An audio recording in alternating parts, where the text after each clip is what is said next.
All right, I'm ready, Maishi. Good. Pictures. This guy's got pictures. Oh, those are beautiful. These are really real pictures. Ooh, wow. Wow. Yeah, we should make some copies of this. I'm going to make copies of this today. I'll borrow this from you after this year. All right, Rabbosai, good morning. Let's begin.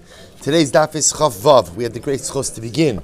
Meseches Tamid yesterday.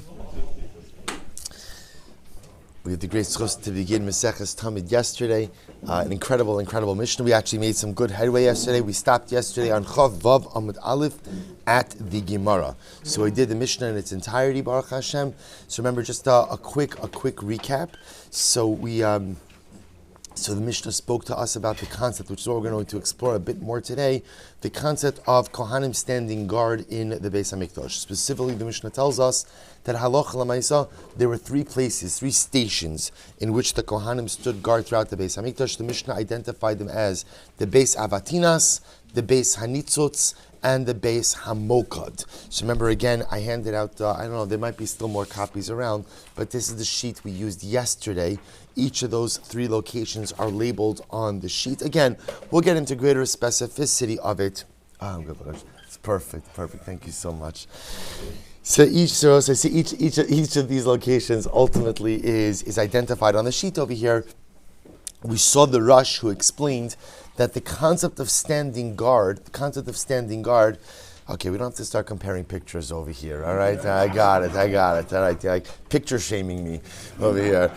So remember again, the Rush pointed out an interesting concept that halacha l'maisa, the concept of standing guard, of course, is not one that's necessary out security, right? It's not there to go ahead and protect against theft, but rather, again, the concept of standing guard was one of kavod, right? The idea of ultimately giving kavod, giving honor to the Beis HaMikdash. The Rush pointed out two ideas. Number one was honor. Number two was the concept of hesech hadas, that there should never be a lapse of awareness about the sanctity of the Beis HaMikdash. So what better way to go ahead and assure for that than ultimately have an honor guard that's standing in the Beis HaMikdash at all times. So with that, let's begin the Gemara. So middle of Chavav Amud Aleph. So from where do we know this? So from where do we know what? So if you look at Rashi or the Mefarish on the left hand column over Kolomar, Minalan Min HaPasuk Deba'inon Gimel Shomrim. So it says we're going to see the concept that there has to be a shomer, there has to be some type of guarding in the Beis HaMikdash, that the Gemara seems to be okay with. The Gemara is intrigued by, from where do I know that there are three guard stations? From where does that come from? So the Gemara Rabbi says, Amar Kira, because the pasuk says, V'achonim lifnei mishkan kedma, lifnei oel moed mizracha, Moshe v'Aaron ubanav shomrim mishmeres hamikdash lemishmeres b'nei Yisrael. So we'll say, interestingly enough, the pasuk, of course, that we're referencing over here is a pasuk by the Mishkan. So the pasuk literally says those who camp in front of the Mishkan on the east, in front of the Oel Moed, the Mishkan, and on the east side, Moshe and Aaron, his sons, will go ahead and be. There's a lot of repetition here. We're going to see whether repetition is necessary. Shomrim mishmeres hamikdash lemishmeres b'nei Yisrael.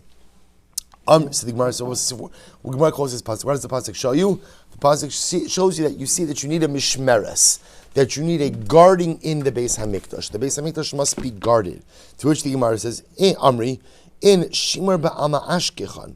I understand that at the end of the day, there's shimur that is required. Meaning the Gemara is saying, I'm not asking about how do I know that the Beis HaMikdash itself requires guarding. That I know. The truth is the Bach takes out the next... the truth is, it's the Bach and Agos says you didn't take out this next phrase, but it's fine, we can read it. The Baikonim Levim Shimur Mi b'mas nisin katani b'shalosh mekomos hakohanim shurim beis hamikdash v'alevim be'esrim ve'echad makom. So we'll say the truth is, the first part of that statement comes from our Mishnah.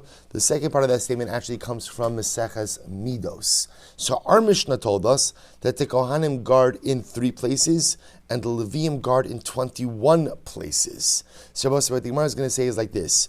All the pasuk teaches me is that there's guarding that is required.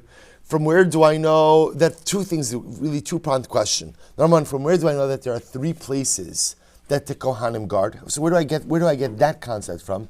And I will say the second question is that in Maseches Midas we're going to see it's not just the Kohanim who are guarding. The Kohanim are guarding in 3 places. Leviim are guarding in 21 places. So we're not even asking where you get the 21 places of the Leviim from. What we're really asking is a 2-pronged question. Number 1, where do I know that the Kohanim guard in 3 places? Question number 2, from where do I know that Kohanim and Leviim guard in 2 separate places? This is a second question. It's clear from the Mishnah Midas that Kohanim guard in 1 place, Leviim guard in the second place. From where do I know that? To which the Gemara says, "V'ilukra Kohanim u'Leviim b'hadi hadadi ksiv." Because when you look at the pasuk refers to the guarding of the Kohanim and the Leviim. Remember again, Moshe is a Levi, Aaron and his sons are Kohanim, and the pasuk goes ahead and discusses all of the guardings at once. So which the Gemara says, Amri, Hachi Kamar. So we'll say, so therefore, 2-pronged question. Question number 1, from where do I know that Kohanim guard in 3 places? And question number 2, from where do I know that the guard places for Kohanim and Leviim are fundamentally separate? To which the Gemara says, Amri Hachi Kamar. This is what it means to say, V'achonim lefnei Mishkan keidma lefnei Oel Moed Mizracha, Moshe, V'hader Aaron ubanov, Shomrei Mishmeres HaMikdash. Aaron bechad makom, ubanav b'shnei makomos. So we'll say ultimately again the fact that it breaks up Moshe, Aaron, and his sons indicates to us what? Aaron is in 1 place, and each of his sons are in their own place. The fact that the pasuk reckons each of them separately, again, we're not really addressing the Levi question now, because the Levi question will deal with the Maseches Midas. But just like Moshe is mentioned separately, Aaron's mentioned separately, the sons are mentioned separately, the separate mention indicates to us that they each have a different guard post. There are 3 Kohanim mentioned in the pasuk, Aaron and his 2 sons, 3 guard posts. To which the Gemara says, Aaron bechad makom ubana b'shnei makomos. Mimai medichsev v'hachonim uksiv shomrim. And I will say furthermore again, the pasuk itself also uses a different verbiage. It uses the lashon of shomrim and uses the lashon of chonim to teach us what? Chonim l'chod u'shomrim l'chod. Teaches us ultimately again that chonim refers to a certain set of guard spaces or guard places, and shomrim is separate as well. Ve'im akulu b'chad makom. So why don't you say, but still again the Gemara says, I don't understand, how do I know still that they're not all guarding in the same place? Lo Moshe bechad makom l'chudei, af Aaron ubana bechad makom l'chudei. So we'll say, what the Gemara says is clear, which is as follows. There is no question that Moshe Rabbeinu is different than his brother and his nephews. Remember again, as much as Moshe Rabbeinu essentially served as the Kohen Gadol during the inauguration of the Mishkan for the 8 days of the Miluim, once the Mishkan is fully inaugurated, after day number 8, Moshe Rabbeinu slips into the role of a Levi, and Aaron is a Kohen Gadol, and the sons are Kohanim. So the fact that everybody's mentioned together in the pasuk, we know that they are reckoned separately. They're reckoned separately. So just like Moshe and Aaron are separate, so too ultimately, again, Aaron and his sons are separate as well. To teach us that. So therefore, again, going back to what we said before, essentially the fact that the pasuk goes out of its way to mention everybody independently, Moshe, V'Aaron, Ubanav, indicates to us just like Moshe has his own makom, because he's a Levi, so he must have a different makom than the Kohanim. Aaron has his own makom, and the sons have their makomos. So therefore, how many Kohanim are we talking about over here in this pasuk? 3, each of them with their own assigned place. From here, the Mishnah gleans the idea of b'shlosha makomos hakohanim shomrim bebeis hamikdash. Pretty incredible. To which the Gemara says, fine. So Ravashi says, Ravashi will say, so remember, I just want to point something out over here. Everyone is going to agree on the statement mentioned in the Mishnah, which is that the Kohanim guard in 3 different places. What do they disagree about? We're going to just disagree about the source. So according to the first opinion, right, this is Abaye over here. According to Abaye, so Abaye really understands that the 3 distinct guard posts for the Kohanim comes from the fact that the Torah identifies each of the parties, each of the individuals by name, meaning Banav is a catch-all for Aaron's sons, but we know it refers to 2 sons. So there's Moshe, there's Aaron, 2 sons, just like Moshe has his place, Aaron has his place, the sons each have their own place, 3 makomos for Kohanim. Ravashi comes along, he has a different drasha. Ravashi is Sefer Dikra.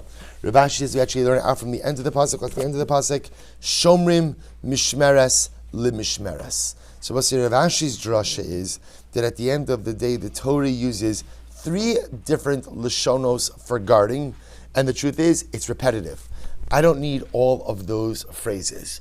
So the fact that the Torah goes out of its way to say Shomrim, Mishmeres, Lemishmeres, three different words connoting ultimately guarding tells me that what? B'shlosha makomos hakohanim shorm beis hamikdash. That ultimately, again, there are 3 different guard posts. So we'll say, so now we have successfully proven this idea that there is a kohanic honor guard inside of the Beis HaMikdash at 3 different places. Everyone's also agreeing the location of those 3 places. Beis Havatinas, the Beis Hanitzutz, and the Beis Hamokad. 3 different locations for the Kohanic honor guard, machlokes, as to where we derive this halacha. Beautiful. Amud Beis. So we'll say now, we're going to speak a little bit about the independent chambers. So if you remember again, the 3 places mentioned in the Mishnah, and again, if you happen to have that sheet that we used yesterday, just so you could see the orientation, on the top center is the Beis Hamokad. So remember again, that's the fire chamber. Inside, that's going to be the largest. We're going to spend a significant amount of time speaking about that today. So in the fire chamber, again, it was a larger hall with 4 smaller chambers over there. That's the Beis Hamokad. So if you go across to the left, you have the Beis Hanitzutz, the house of the rays of the sun. Called that name. Why? Because at the end of the day, they had an open wall. Because of that, there was it was flooded with sunlight. And then on the bottom, kind of in between the Beis Hanitzutz and the Beis Hamokad, you have the Beis Avatinas. Beis Avatinas gleaned its name. Why? Because remember again, that's the place where the Avatinas family compounded the Ketores. That's where they made the Ketores. Quite beautiful. So says the Mishnah. So says the Gemara. So Beis Avatinas and Beis Hanitzutz. Ibari lehu. Says the Gemara. Alios mamishavu. So we'll say, so what the Gemara is asking is like this. If you notice again, the Mishnah said that Beis Avatinos, Beis Hanitzos, Beis Hamokad, the Beis Avatinos and Beis Hanitzos haya alios. So we'll say, so the Mishnah said that in the Avatinos chamber and in the Nitzutz chamber, there were alios. Now alios literally means what? An upper story. An upper story. Remember again, that's where the Mishnah said, that's where the young Kohanim would go up the staircases and they would guard from up there. So the Gemara asked a simple question. Iboilahu, alios mamishavu? Does it literally mean that these 2 chambers of Avatinas and Nitzutz, that they actually were 2-story chambers? O Dilma, dahavu gavi migba kalios. Or maybe Rabbi will say they were just as high as if they had upper stories. Now, what does that mean? Look at the Rush for just a moment. The Rush says over here, "O dilma de gavoa kaliyoshe benuyim al gabe tel." Maybe they weren't actually 2-story chambers, but instead, what happened? They were built on a mound, so that they were meaning they had 1 story, but it was a story that was built on a higher mound, so that it had the height of an upper chamber, but in fact, it was only a 1-level chamber.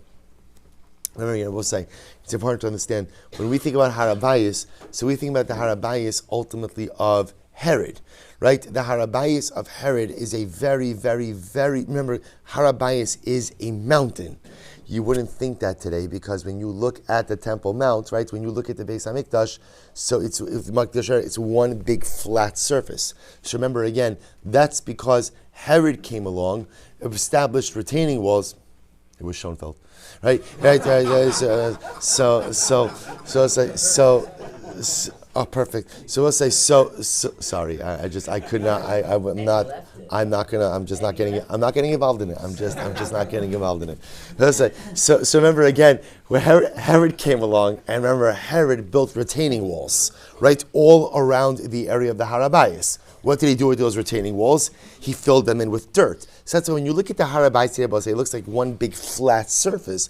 But just understand, that was not the Harabayis of Shlomo HaMelech. That was not even the Harabayis in the beginning of Bayesheni times. Right? Remember again, Herod comes along and does that even after the second Beis HaMikdash was already built. So I just want to point that out. So when you see certain questions like this about was it built on a mound, because remember the topography of the Harabayis was different. So asks the Gemara, ultimately again, when we say that the Beis Havatinas and the Beis Hanitzos were 2-story structures, ultimately again, were they literally 2-story structures, or they were 1 story but built on a mound? To which the Gemara says, Tashma, let's analyze. This nan, because we learned, Shebet Safon, Shar Hanitzutz, Kiminach Sadrahaya. So we'll say in the north, was the Shar HaNitzotz. So again, you can see that on the sheets that I gave you. So the Shar HaNitzotz, again, it's labeled over here, Mem Gimel. It's the upper left. It's the upper left. So ultimately, again, in the north, you have the Shar HaNitzotz, Kimin Achsadra. Haya, Va'aliyah Benuya Al Gaba. Shabbos it was like an Achsadra. A portico, right? A portico, like a gazebo type thing. Va'aliyah Benuya Al Gaba. And there was an upper story that was built on top of it. Shahakohanim shomrim milamala. The kohanim would guard on the upper story. Vahaleviyim milamata. And the Leviyim ultimately again would guard on the lower story. Shabbos say, so here the question is answered. Because what do you see clearly from this Mishnah? That in fact the Beis HaNitzotz was literally a two-story structure. It's not the pshat that it was just built on a mound, so it had the height of a two-story structure, but it really only had one story of usable space. The fact that the Mishnah over clearly and explicitly says that it was two stories, Kohanim on top of the upper story, Leviyim on the lower story, clearly indicates to us that Halacha L'maisa was actually a two-story structure. Now, this is actually quite fascinating. Upesach haya lo l'chol. Now, we'll say, interestingly enough, there was an entranceway from the Beis HaNitzotz, to the Chol. So we'll say there's a machlokes over here. Do you read this as the Chol, or do you read this ultimately again as the Chel? We'll get into this in a little bit, but either way, it doesn't matter all that much for us, because what it's saying over here is that Halacha L'maisa, the Beis HaNitzotz had an external doorway leading out to an unconsecrated area of the Temple Mount, of the Rabbi. Again, we're going to see a lot more of this in Meseches Midos, because Midos is going to get a lot more into. You're going to see Tamid is much more about a lot of the daily schedule of the Beis Hamikdash, which is fascinating. Midos is going to be much more about the actual layout of the Beis Hamikdash, how the Beis Hamikdash was actually laid out. But for our purpose over here, the Beis HaNitzotz had an exit way, a doorway out to an unconsecrated area of the Harabais. So Pesach Hayalo L'chol, and had an entrance say ultimately again to the Chol. So the Gemara says, Minahani Mili, from where do I know this? So the Tan Rabbanon, because we learned in a Braisa, V'yilavu Alecha, V'yisharsucha Ba'avodasecha. So we'll say the Gemara over here is quoting from the Pasuk from Bamidbar. So we'll say, so this is talking about when the Kohanim were given the Leviyim. So this pasuk says, "V'games achecha mate levi." I'm reading the pasuk. Shevet avicha hakrev itak. So this is Hashem talking to Aaron, right? Aaron, take the Leviyim, take your brothers the Leviyim, and bring them close to you. V'yelavu alecha. They will accompany you. V'yisharsucha. They will serve you. V'ato banecha itak lifnei oel le'edos. So what I say in this pasuk over here, the Kohanim are being given over as like the logistical support to the Kohanim. So listen to this. So the Gemara says, look at the Rush for just a moment. The Tanabana v'yilavu alecha v'yisharsucha v'shama mishmartecha ba'avodascha kasav medaber she'yishamru imach makom b'makom shatashom. So we'll say, so where is it exactly that the Leviyim accompany the Kohanim in their service? Ba'avodascha kasav medaber. So when the Kohanim are doing their avodah, in this context, avodah means what? The guarding. Where the Kohanim are guarding, the Leviyim guard as well. That's what we saw in the Mishnah before. What did it say about the Beis HaNitzotz? The Beis HaNitzotz was a two-story structure. The Kohanim would guard on the upper story, and the Leviyim would guard on the lower story. So ba'avodascha kasav medaber. Aton ba'avodascha kasav medaber. So maybe, so we'll say, what does that mean? You say it's referring to the guarding. Maybe it's referring to something else. Look at the Rush, right across in the Rush, if you have the Rush on the right hand side column.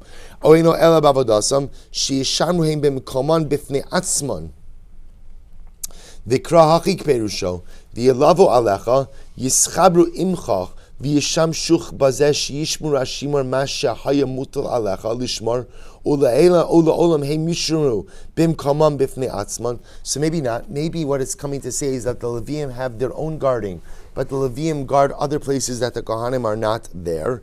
Kishu omer v'nilvu alecha v'shamru l'chol kelev u'l'chol avodaso hare ba'avodasam amar So the Gemara says, what do you see from here? The lashon of the pasuk is v'nilvu alecha l'chol keilav u'l'chol avodaso hari b'avodaso, which means we're supposed to say what? That the Leviim are supposed to accompany the Kohanim in their act of guarding. That the Leviim do not go ahead and guard independently, but rather the Leviim guard as an accompaniment to the Kohanim. If you look at fine, we don't have to look at Rosh. So the Gemara says, "Hari ba'avodas mani makayim v'yilava alecha v'yishar sucha ba'avodascha kasav medaber haketzad kohanim shomrim milamala uleviim milamata." So amazingly enough, so the way you have it over here phrased is that halacha lemaisa, the guarding of the Leviim, is phrased ultimately as what? As a accompaniment to the Kohanim themselves. So essentially what the Gemara says is like this. The Gemara is struggling to understand that on one hand, the Psukim themselves indicate us that the Leviim have an avoda, the Leviim have a service, but yet it appears that the Leviim's avoda is linked to that of the Kohanim. So how do we reconcile the two? So the Gemara over here in this context wants to understand the guarding of the Leviim to be linked to the guarding of the Kohanim. That's wherever the Kohanim guard, that is going to be where the Leviim guard as well. How does that work? As you saw in the Mishnah, specifically again in the Beis HaNitzutz, right, in the sun rays, we'll call it the rays chamber, right, the light chamber, which again is Mem Gimel on your sheet over here. So halacha l'maisa, the Leviim will be on the Kohanim on the upper story, Leviim on the lower story. Beautiful. Beis Hamokad kipa the Beis Gadol haya. So this is actually very interesting. So then the Mishnah went on to talk about the Beis Hamokad. So remember again on your sheet, Beis Hamokad is Lamed Hey. That's the largest of the chamber area, the largest of the chambers in the Beis Hamikdash. Remember again what happened in the Beis Hamokad. That's where you had the fire. Right, you had the fires burning there. Why would you have fires? Remember again, we learned yesterday. Why fires? What did the fires do? Keep the Kohanim warm. Remember again, the Kohanim are working with a marble floor, one layer of clothing. During the winter, it gets cold. So halacha l'maisa, you go ahead and you're able to warm yourself up by that fire. So the Gemara says as follows. So Beis Hamokad. Beis Hamokad Kippah, so the Beis Hamokad had a dome, Ubayis Gadol haya, right? And ultimately, again, it was a very large structure. So remember, the Mishnah seems to indicate that what? That halacha l'maisa, there was one guard stationed in the Beis Hamokad. To which the Gemara says, "V'chad shomer hu ha'ndahava Beis Hamokad."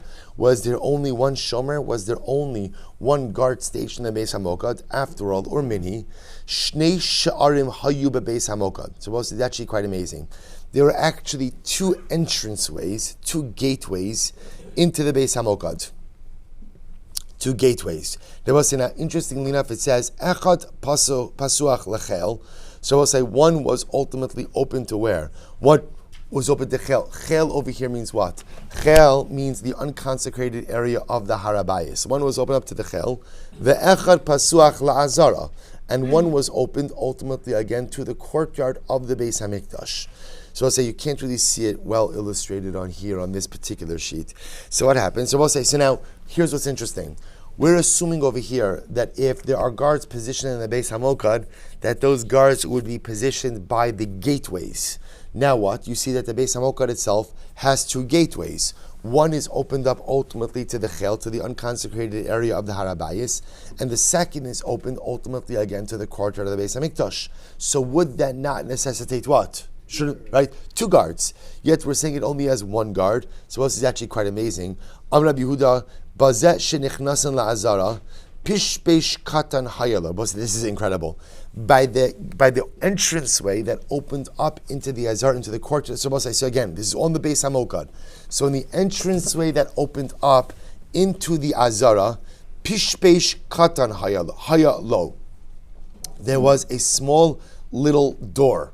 Why was there a small little door? Listen to this. Shebo nichnasen livlosh ha'azara. Both say this is wild. Take a look at the Rasha just a moment. This is really incredible. Pishbesh, Pesach Katan. There was a small. So again, remember, In the Beis Hamokad, now we've established that there are two gateways. There's one gateway that goes to the Chel, that goes to the unconsecrated area of the Harabayis. There's another gateway that opens up into the courtyard of the Beis Hamikdash. So interestingly enough, by the entranceway that opened up into the courtyard, there was a small little doorway. What was the purpose of this doorway? So if you look at the Rush writes, Shebo nichnisin livlosh hazara v'yechapes u'metagmina balash. So we'll say livlosh literally means to inspect. Watch this. Hayu nichnasin derech osa pesach katan ha'omed eitzel shar hagadol l'chapes ala shomrim ba'azara im hayu yishenim al mishmartam v'yelaku osam. Rabbi say this is wild. So what happens, Rabbi say? So here's what's incredible.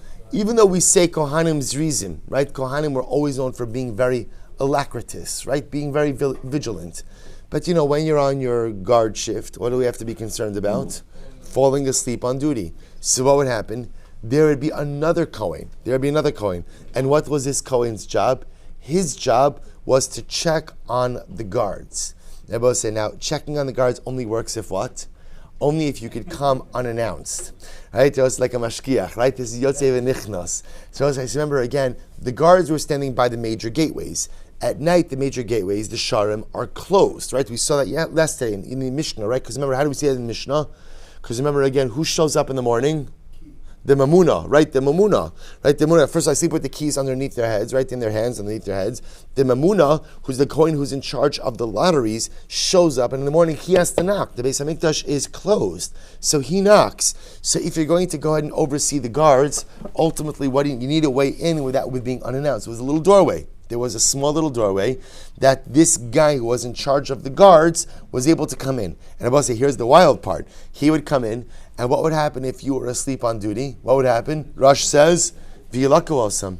You got Malchus. Whatever that means. There was some type of penalty, ultimately, again, for going ahead and falling asleep on the job. The Rush goes on.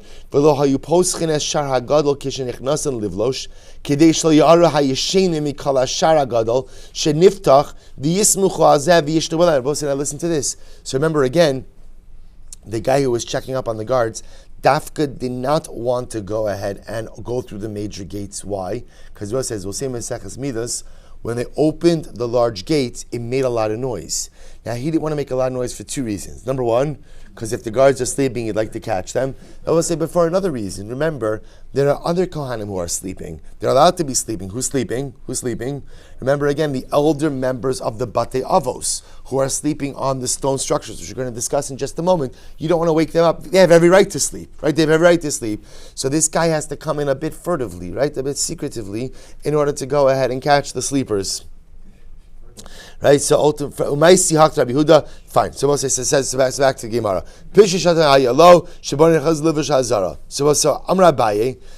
So remember again that doorway. By the way, that's actually not our topic. We're going to discuss that doorway again back in Maseches Midas a little bit more. So we'll say, but for our purposes, what's the shaila? The shaila is the Mishnah indicates to us how many guards are positioned in the Beis Hamokad. How many? One. How many gateways are there in the Beis Hamokad? Two. So Pashas should have two guards. To which the Gemara says, no. Amar Abaye, don't worry about it. Kevan de gabe hadadi havukaimi sagi luhu bechad shomer.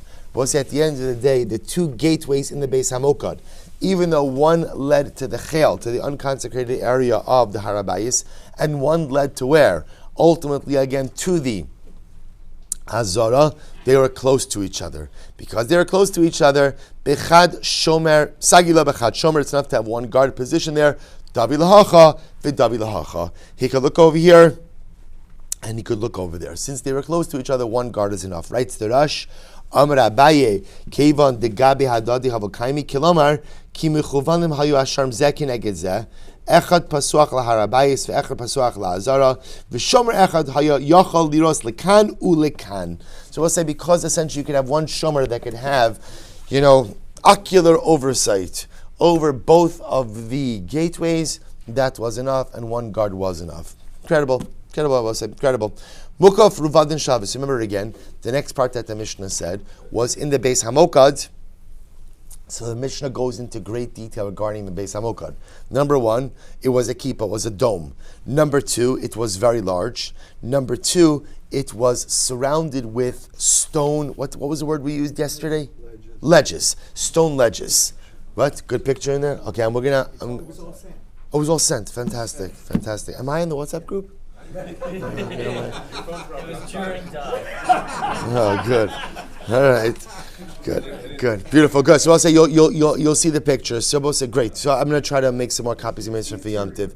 Beautiful. So we'll say, so again, you had stone ledges. So remember again, so here, these stone ledges, remember, according to the Mishnah, was where the Kohanim would sleep, but not all the Kohanim. Also, remember again, you had to have seniority to get a ledge, right? Only the elderly heads of the Kohanic families who were on duty that week, they were the ones who got the ledges. The younger children, or the younger Kohanim, I should say, went ahead and pretty much slept on, they got a pillow, they slept on the floor. So says the Gemara, Rovadin Mainihu. So I'll say, what are these ledges?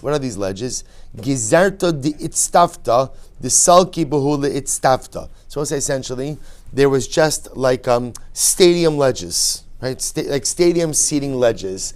Well, I'm sorry? Bleachers, right? Good, bleachers. So I'll say, so there were these stone ledges that were arranged like in bleachers, one on top of the other. One on top of the other. To which Rabbi said, here's what's interesting about that. Now, to create that type of stadium or bleacher type ledges, so what that sounds like is you would make that out of what? Out of hewn stones. Here's the problem. Umi hava miflagi avanim. I will say we don't hew stones inside of the Beis Hamikdash, right? Why not? Because the Maisa hewn stones are normally hewn how? With metal, right? I'm sorry? Oh, good. We're going to see that.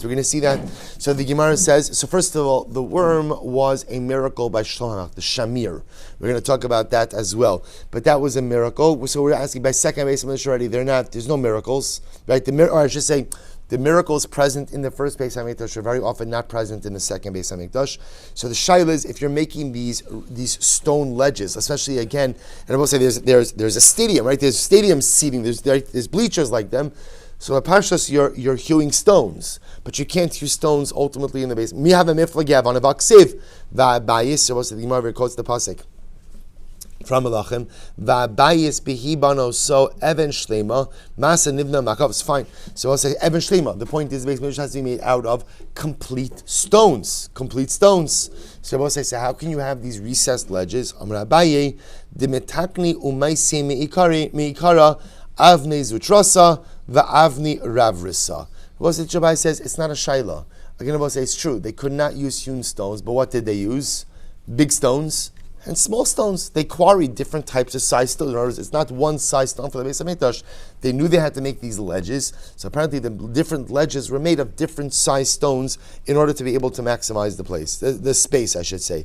If you look at the Rush for just a moment, the Rush says, "We have a maflagi v'chi haya mesastin as havanim maflagi mazara the second the achad de banu bekos." Fine. So skip a little bit to the bottom of the Rush. Second wide line of the Rush on the bottom. Demitakni umaisi me avroi avni zutrasa avni ravrifasa davka bebayis lo nishma kol makavos v'agarzen aval bechutz. Hayu misasin osam avanim gedolos liyasod shabinyan ketanas. So we'll say this is actually very interesting. What the Rush seems to indicate is as follows: the prohibition to hew stones, right, is where in the mikdash itself, but in the quarry, the Rush says you are actually permitted to shape and to hew the stones. This is actually quite interesting. We're going to discuss, because we also say this is fascinating, because the truth is, this is not the way we often think. We often assume that when it comes to the Beis HaMikdash, the stones have to be whole stones.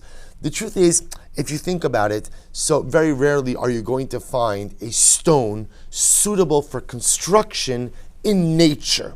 Right? In nature, you're quarrying stones. So it's going to have to be something. So, okay, maybe Shlomo HaMelech had the Shamir, right? He had this miraculous worm that was able to cut through stones. But Pepashtos, how do they make the Beis HaMikdash, or how do they make repairs to the Beis HaMikdash? So the Rush, this is a Yisodistic Rush. The Rush says, you can't use metal to hew stones inside of the Beis HaMikdash.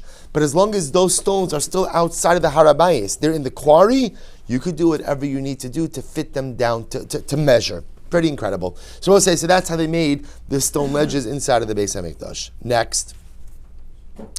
Next, Dichsev Avne Eser Amos. So I'm sorry. So Amar Abayi Dimitakni Umaisi Meikara Avne Zutrasa VaAvni Ravrasa. So again, let's just read it inside. So Abayi says from the beginning in the quarry they made large stones, they made small stones. After all, because even the pasuk itself says Dichsev Avne Eser Amos VaAvne Shmona Amos. So I'll say the pasuk itself indicates us is even by Shlomo Melech that they had stones of different sizes. If you have stones of different sizes, that means they're being quarried, right, and they're being hewn somewhere. You just can't do it in the Harabayas itself. Instead, you do it outside of the Harabayas. Beautiful. Zikne beis abishenim. Shem Shabbos. I remember again, not everybody was zocha to get a ledge, right? Although it doesn't sound all that attractive, right? But apparently, again, it was premium sleeping space. Right, so only the ziknei beis av, only the elders of the heads of the family got ledges. V'amai, so Gemara says, laili mitos. Why don't you bring beds? Why don't you bring beds into the Beis Hamikdash? So Rabbi, lav orach ara leiyule mitos the Beis Hamikdash.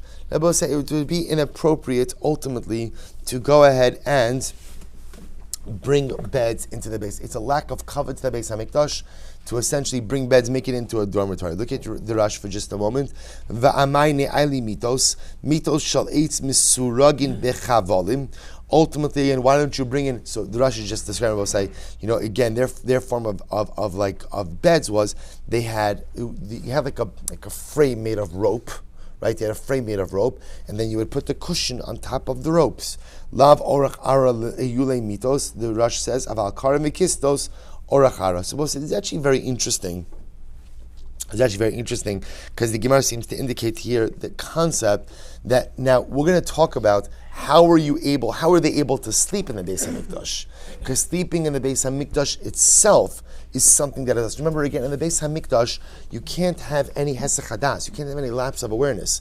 So how are they even sleeping in the Mikdash at all? So what we're actually going to see, I don't want to ruin it for you, but what we're actually going to see is that the Beis Hamokad, interestingly enough, part of it was inside of the Beis Hamikdash, and part of it was outside of the Beis Hamikdash. So essentially, part of it was consecrated, part of it was unconsecrated.